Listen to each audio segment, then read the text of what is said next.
Itong lalaki, halatang walang kasalanan. Pero ang mga kasama niya sa likod ay may mga hawak na mahahabang patpat. Handa siyang itulak. Sa loob ng malaking pader na dahan-daang nagsasara. Nagmakaawa ang lalaki sa mga kasama niya na palayain siya. Tila may nakatagong nakakatakot na halimaw sa likod ng pader. Pero para sa kaligtasan ng buong nayon, walang awang itinulak pa rin siya ng mga ito. Habang ang malaking pader ay dahan-daang nagsasara. Ang lalaki ay sumigaw ng desperado. Hindi.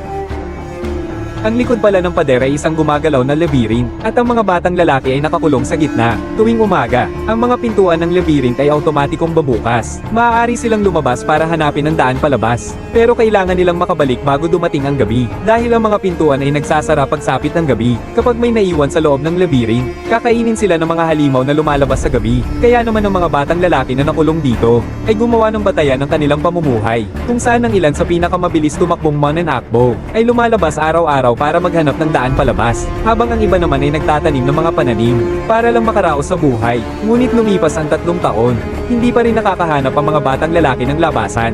Hanggang sa dumating ang isang batang lalaki, na siyang nagdala sa kanila palabas ng nakakatakot na labirintong ito. Lumabas na pala na kada isang buwan, may dumarating na bagong tao sa lihim na daanan, at maraming mga kagamitan para mabuhay. Ngunit ang mga taong ipinapadala rito, lahat sila ay binura ang mga alaala. Si Thomas, na baguhan pa lamang, ay katulad din ng karamihan dahil sa takot, ay pilit na tumatakbo, hanggang sa siya ay natalisod sa damuhan, at napansin na napapaligiran siya ng matataas na pader, at ang tanging labasan, ay ang pasilyo na nasa harapan. Para malaman ang sitwasyon dito, hinanap niya ang leader ng grupo na si Lao Hei, para itanong kung saan patungo ang pasilyo. Pero kahit anong tanong niya, hindi sumasagot ng diretso si Lao Hei. Nagbigay pa nga siya ng babala, kung wala ang kanyang pahintulot, huwag na huwag kayong basta-basta papasok sa daanang iyon. Dahil dito, lalo namang nagtataka si Thomas. Gusto niyang malaman kung ano ba ang mayroon sa likod ng pader, hanggang sa may 2 lalaking lumabas mula roon.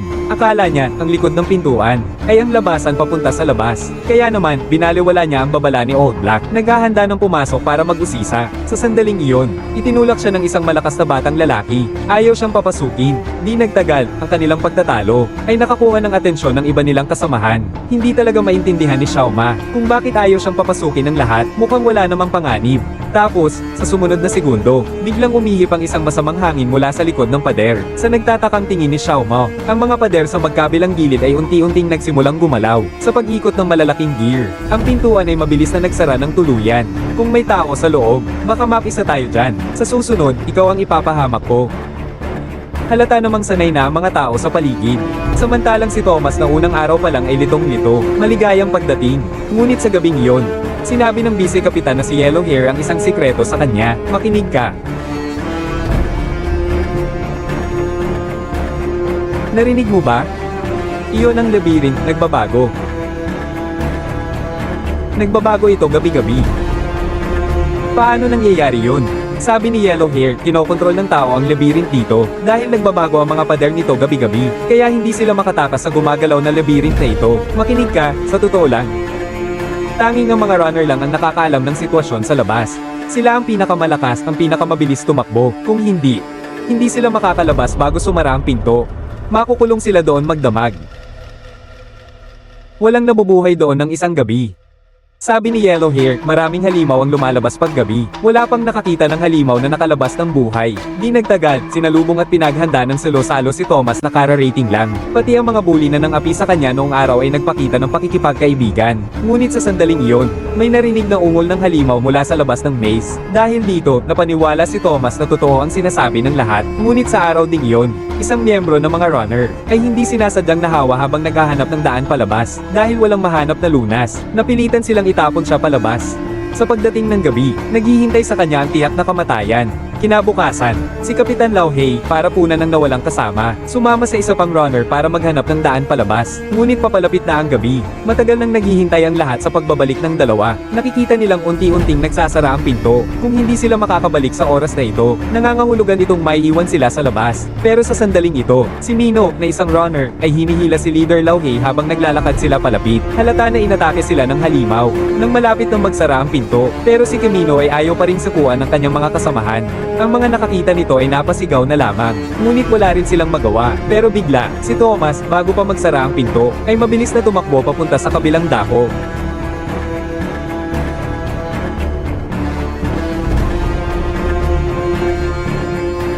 Astig. Nagmamadali ka bang magpakamatay? Malinaw na hindi pa alam ni Thomas ang seryoso ng sitwasyon.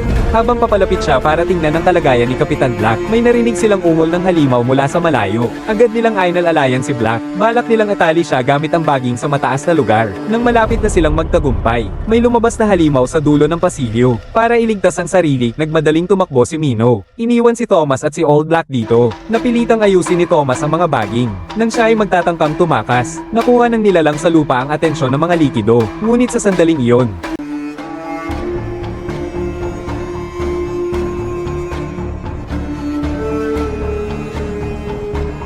ang nakita niya ang labis na ikinatakot ni Thomas. Pagkatapos noon, nagmadali siyang tumakbo. Ngunit kahit anong pagsikap niya, hindi pa rin namin matakasan ang halimaw sa likod namin. Matapos ang habulan, pansamantalang nakulong ni Thomas ang halimaw gamit ang mga baging. Pero sa sandaling iyon, dumating si Minho para sumaklolo dahil may napansin siyang kakaiba. Dahil pamilyar siya sa lugar, inakay niya si Thomas para tumakas. Nagbabago na ang labirin. Bilisan mo! Bilisan mo! Nagsasara na ang daanan. Bilisan mo, alisin mo yan dito. Ngunit sa sandaling iyon, isang matapang na ideya ang sumibol sa isip ni Thomas. Sumisigaw si Minho na tumakbo na siya. Ngunit hindi gumagalaw si Thomas. Pinapanood ang halimaw na sumusugod sa kanya. Hindi man lang siya nataranta. Nang lumapit ang kalaban, saka lamang siya nagmadaling tumakas. At dahil sa pag-akit ni Thomas, matagumpay nilang naipasok ang halimaw sa makipot na daanan. Kinabukasan ng umaga, nang dahan-daang bumukas ang pintuan, nakita sa mga mukha ng lahat ang pagkadismaya, dahil hindi nila nahintay ang pagbabalik ni na Thomas. Ngunit nang maghahanda na ang lahat para umalis, isang lalaki ang lumingon at nakita ang isang hindi kapani-paniwalang tanawin. Sina Thomas at Minho, magkaagapay, ay inaalalayan si Old Black pauwi ng ligtas. Ang lahat ay labis na nagagalak sa sandaling ito, dahil mula nang dumating sila rito, walang sino man ang nabubuhay ng isang gabi sa loob. Ang pagdating ni Thomas ay sumairal sa alamat na ito. Nakita mo ba ang halimaw? Oo, nakakita ko. Hindi lang nakita, pinatay pa niya. Malinaw na ang ginawa ni Thomas ay sinang-ayunan ni Minho. Ngunit ang bully na pangatlo sa grupo ay hindi nasiyahan. Sinabi niya na sa loob ng 3 taon, ang lahat ay mapayapang nakikipamuhay sa mga halimaw sa labas. Kaya nagkaroon ng lahat ng lugar na ito para tirhan. Ang pagdating ni Thomas ay sumairal sa kasunduang ito, at hindi alam ng lahat kung anong mga paghihirap ang kanilang haharapin. Kaya sinabi ng mga bully na parurusahan nila si Thomas. Pero si Minho, na isang runner, ay nagduda. Sinabi niya na nung nagmamadali siyang tumakas, si Thomas ang nagligtas kay Albie, ang leader nila, at siya rin ang pumatay sa isang halimaw na hindi pa nangyayari noon. Naniniwala siya na ang kulang sa grupo nila ay ang ganitong klaseng tapang. Pero habang nagtatalo sila tungkol dito, may malakas na ingay na nanggaling sa lagusan sa loob ng maze. Agad na nagsilabas ang lahat para tingnan. Pero dahil 3 araw pa lang nang ipadala si Thomas, hindi ito tugma sa isang buwang pagitan. Nang buksan ng lahat ang kulungan, natuklasan nila na isang babae pala ang ipinadala ngayon. At tila may hawak itong isang bagay. Nang buksan ito ng lalaking may dilaw na buhok, nakita nilang nakasulat, ito na ang huli. Ibig sabihin nito, hindi na muling magpapadala ng tao ang lagusan na ito. Habang naguguluhan ng lahat, biglang nagising ang babae. Thomas. Tinawag ng babae si Thomas at nawala ng malay, matapos maayos na mailagay ng mga kasama ang babae, para alamin ang sanhi ng lahat. Sinabi ni Thomas na babalik siya sa maze para imbestigahan ito, dahil sa kanyang panghihikayat. Nagpa siya si Mino na magsama ng ilang tao para samahan siya. Pagkatapos, sabay-sabay silang naglakbay. Di nagtagal, nakarating sila sa lugar kung saan namatay ang halimaw. Matapos ang ilang pagmamasid, napansin ni Thomas na parang may kung ano sa katawan ng halimaw. Lumapit si Mino at hinawakan ng ulo ng halimaw. Mula roon, nakakita siya ng isang metal na aparato. Ang numerong 7 sa screen ang umagaw ng pansin ng lahat. Ngunit sa mga oras na iyon, hindi nila alam kung ano ang ibig sabihin nito. Habang papalapit ang gabi, mabilis na bumalik ang lahat sa base. Samantala, dinala ni Minho si Thomas sa isang maliit na kubo. Nang itinaas ang tarpaulin sa mesa, lumitaw ang isang simulation ng gumagalaw na labyrinth. Sinabi ni Minho na ito ay gawa niya at ng kanyang mga kasama. 3 taon nang inabot ko para makuha ang resulta na ito. Labis na nagulat si Thomas nang makita niya ito. Nilakbay ko ang bawat sulok ng labyrinth, bawat palapag, bawat pader. Kung may labasan, matagal ko na sanang nahanap. Bakit hindi mo sinabi sa iba? Desisyon ni Albie, ang leader. Sinabi ni Minho na ayaw ng kapitan na mawalan ng pag-asa ang lahat, kaya hindi niya isinapubliko ang katotohanan. Pagkatapos, sinimulan ni Minho na ipakilala ang gumagalaw na maze na ito. Sinabi niya na mayroong 7 lugar dito. Tuwing hating gabi, nagsisimula ng gumalaw ang mga pader ng lahat ng lugar. Ito ang dahilan kung bakit hindi sila makatakas. Ngunit sa sandaling iyon, biglang dumating ang dalawang kasamahan. Sinabi nila sa dalawa ang tungkol sa paggising ng babae. Pagkatapos, natagpuan ni Thomas ang isa. Mula rito, nakakuha siya ng isang mahalagang pahiwatig. Sinabi ng babae na may kasama siyang dalawang gamot nang ihatid siya. Bagaman hindi alam ng dalawa ang gamit ng gamot, tiyak na mayroon itong kahulugan.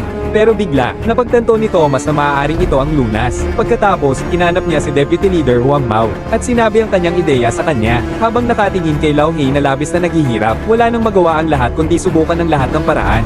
Kinabukasan, habang dahan-daang bumubukas ang pinto, nagpasya sina Thomas at Minho na muling pumasok sa labirin para hanapin ang labasan.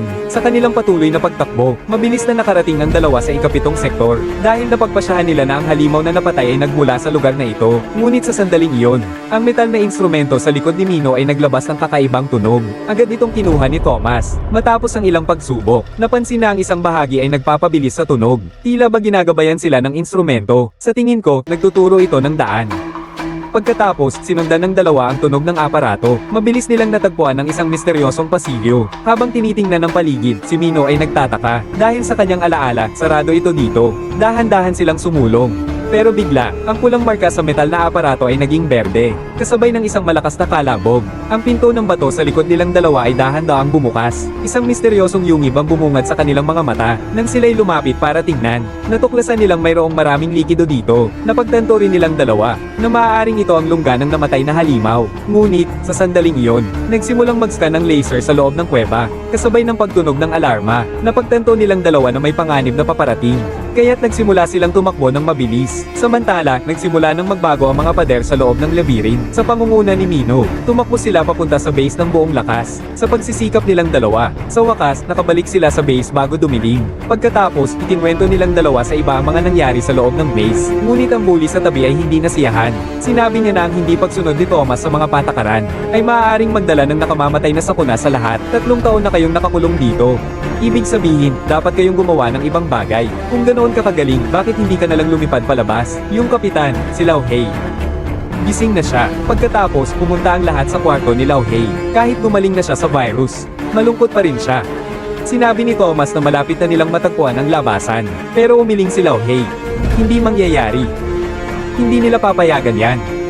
Ano ba ang sinasabi mo? Nakatingin ng masama si Old Black kay Thomas, na para bang may kinalaman ng lahat sa kanya. Ngunit sa sandaling iyon, nakuha ng ingay sa labas ang atensyon ng lahat. Ngunit nang lumabas sila para tingnan, napansin nilang ang dapat na nakasarang pinto ay hindi nakasara. Ibig sabihin din ito, sa kalaliman ng gabi, maraming halimaw ang sisilakay mula rito. Ngunit habang naguguluhan ng lahat, isang malakas na ugong ang narinig mula sa malayo. Ang isa pang pintuan sa likuran ng lahat ay dahan-daang bumukas.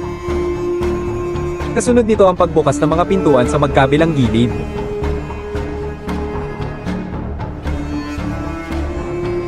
Nagtataka ang lahat dahil hindi pa nila ito nakikita. Ngunit sa sandaling iyon, nagsimula ang kanilang bangungot. Ang daming halimaw na lumabas mula sa labirin. Mabilis silang sumugod papasok. Nagsitakbuhan ng lahat sa takot. Ngunit marami pa rin ang napapatay. Ang grupo ni na Xiaoma ay nagtago sa kubo. Nakikinig sila kung may ingay sa labas. Akala nila ay ligtas na sila. Pero sa sumunod na segundo, biglang hinuli ng halimaw si Lao Hei. Gusto ni Xiaoma na iligtas siya. Ngunit paano makakalaban ng maliliit niyang kamay ang halimaw? Sinabi ni Lao Hei sa kanya bago siya mamatay, na kailangan niyang ilabas ang lahat sa maze. Pagkatapos niyang sabihin yon, hinuli siya ng halimaw. Nang makita ito ni Xiaoma, hindi niya pinansin ang pagpigil ng kanyang mga kasama, at tumakbo palabas ng kubo para iligtas si Lao Hei. Ngunit nakita niyang umalis na ang mga halimaw. Bigla na lang sinuntok ni Gary si Xiaoma nang magkasalubong sila. Sinisisi niya si Xiaoma sa lahat ng kapahamakang ito, dahil simula nang dumating si Xiaoma dito, hindi na naging mapayapa ang kampo. Sa harap ng napakaraming kasamahan na namatay, nakonsensya rin si Xiaoma para maibalik ang kanyang alaala. Inagaw niya ang mekanikal na hieringilya na iniwan ng halimaw,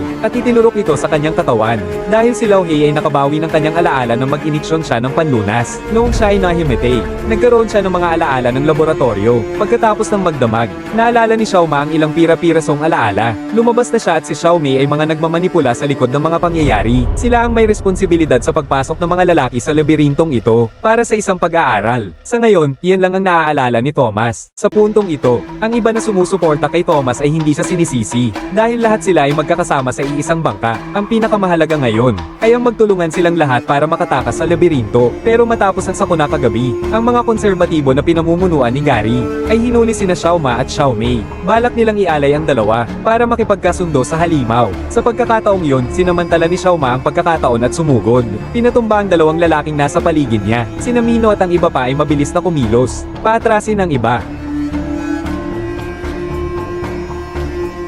Pagkatapos, umatras sila papunta sa bakana ng maze na may mga armas. Sino pa ang gustong pumunta doon? Ang labasan na iyon ang huling pagkakataon. Huwag kayong makinig sa kanya, tinatakot lang niya kayo. Sabi ni Xiaoma, kung mananatili tayo rito, maiipit tayo. Mas mabuti pang sumugal. At least, may pag-asa pang makatakas. Sa huli, nakumbinsi ang ilan. Sumama kayo kay Xiaoma para umalis. Pero karamihan sa kanila ay piniling manatili dito. Nang makita ito ni Xiaoma, hindi na siya nagsalita pa. Tumalikod siya at inakay ang lahat papasok sa labirin. Pagkatapos, nakarating sila sa ikapitong seksyon. Ngunit hindi nila inaasahan na sa daan patungo sa labasan ay may lumitaw na isang halimaw. At mukhang ito ang tanging daan palabas. Inutusan ni Xiaoma ang lahat, ilabas ang mga armas at makipaglaban sa halimaw. Sugod tayo. Walang takot na sumugod ang mga batang lalaki sa halimaw. Patuloy silang umatake gamit ang mga sibat, bagaman sa pag-atake ng halimaw. May mga patuloy na nasasawi, ngunit ang pag-asang mabuhay ang nagbigay sa kanila ng malakas na puwersa. Sa huli, nag-api ng mga halimaw ang lalaki. Itinulak siya ng mga bata sa bangin. Pero dahil sa ingay, mas marami pang halimaw ang umahan mula sa bangin. Ang lahat ay umatras habang nakikipaglaban hanggang sa dulo ng yungib. Ngunit ang daan palabas ay hinaranggan ng isang malaking pinto. May lumitaw na isang compass sa itaas. Ipinapakita nito na kailangan ng 8-digit na password para mabuksan ang labasan. Hinala ni Xiaoma na ito ang pagkakasunod-sunod ng pagbukas ng labirin. Si Mino, na alam ang labirin, ay agad na isinigaw ang pagkakasunod-sunod ng pagbukas ng 8 labirin, kasabay ng pagpasok ni Xiaomei ng password. Naging berde ang compass, at ang pader na bato sa likod nila ay mabilis na sumara. Hinaranggan ng mga halimaw na sumugod. Ang lahat ay dumaan sa isang pintuang bakal. Dahan-dahan silang pumasok. Napagtanto nilang isa itong laboratorio. Ngunit ang kakaiba, may ilang bangkay ng mga empleyado na nakahandusay sa sahig.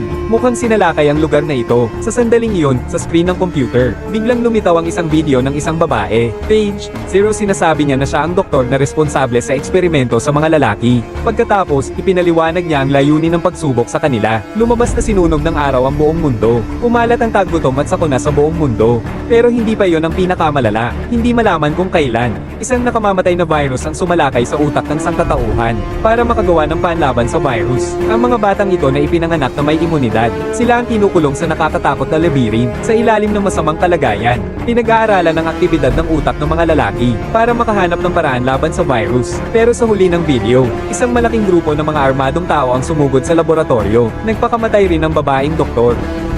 Habang hindi pa nakakapag-react ang lahat, biglang sumulpot si Gary sa harap nila. Mukhang nasaksak siya ng halimaw. Kaya naging hindi stable ang emosyon niya. Hindi tayo pwedeng umalis. Halika, Gary, lumabas na tayo. Malaya na tayo. Akala mo ba makakaalis tayo dito? Hindi. Walang makakatakas dito. Pagkasabi ni Gally, itinaas niya ang kanyang baril. Itinutok kay Thomas. Inihagis ni Minho ang sibat. Nagwakas ang buhay ni Gally. At si Chuck, hinarang ang bala para kay Thomas. Bumagsak sa lupa at namatay. Sa huling bahagi ng kwento, isang grupo ng mga armadong tauhan ang sumugod. At inilabas ang lahat mula sa laboratorio. Nang makasakay na ang lahat sa helikopter, doon lang nila nakita ang kabuuan ng labirin. Akala nila ay nakalaya na sila. Ngunit hindi nila alam na ang nagpakamatay na babaeng doktor ay hindi pala namatay, kundi lumitaw sa isang conference room. Kapansin-pansin na. Ang unang yugto ng eksperimento sa labyrinth ay matagumpay na natapos, kaya't isa rin pala ito sa mga eksperimento ng doktora. Ang mga batang lalaking nakaligtas ay sumakay sa helikopter, at dumating sa isang lungsod na puno ng pinsala. Naghihintay pa sa kanila ang ikalawang yugto ng eksperimento.